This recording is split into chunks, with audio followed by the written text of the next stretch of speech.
नासिम वाती जे ॻोठ हाजी साले सूमरो में सिंध जी सकाफ़त खे उजागर करण लाइ मेलो लगायो वियो, जंहिंमें घोड़नि जी डोड़ जा दिलचस्प मुक़ाबला थिया। सिंध जे मुख़्तलिफ़ इलाइक़नि में शौक़ीननि जे घोड़नि डोड़ में हिसो वरितो, जॾहिं त बशीर अहमद हेलपोटो जे घोड़े डोड़ जो मैदान मारे वरितो। पेश आहे मातिमा गुलाम रसूल बलोच जी रिपोर्ट।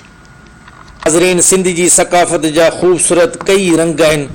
सिंध में घोड़नि जी डोड़ बि सिंधी सकाफ़त जो हिसो आहे। घोड़नि खे संजे ठाहे मलाखड़े में डोड़ाइण सां गॾोगॾु घोड़नि जा शाइकीन पंहिंजे उन सकाफ़त रंग सां इश्क कंदा आहिनि। अचो त घोड़े सुवारनि ऐं शाइकीननि खां पुछूं त उन्हनि जो छा चवणु आहे।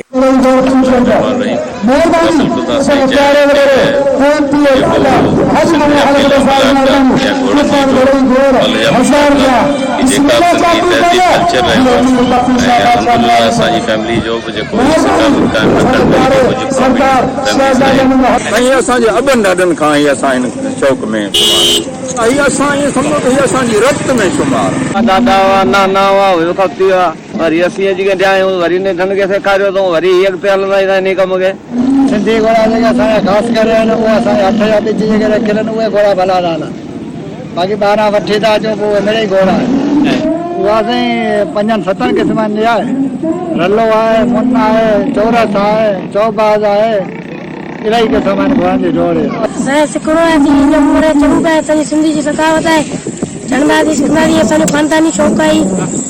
मेरा केसर घोट, समण सरकार, सावण फ़कीर, साले सुमरो, हैदर जा पुकारी, अहिड़ा त जाम चार करे आहियूं।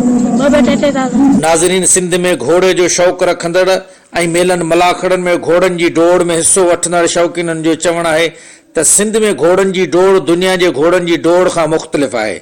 सिंध जा घोड़ा रलो, मुन, वारड़ियो, चौबाज़ ऐं टपाल में डोड़नि था, पर ख़ासि तौर सिंधी घोड़े जी डोड़ वारड़ियो घोड़ो सिंध जे माण्हुनि खे पसंदि आहे। तंहिं करे ही असांजी सकाफ़त आहे। इन सकाफ़त खे उजागर करणु असां सिंधियुनि जो फ़र्ज़ु आहे। इनशाअल्लाह इहो सिलसिलो हमेशह रहंदो। कैमरामैन लालू ठाकर सां गॾु गुलाम रसूल बलोच, धरती टीवी।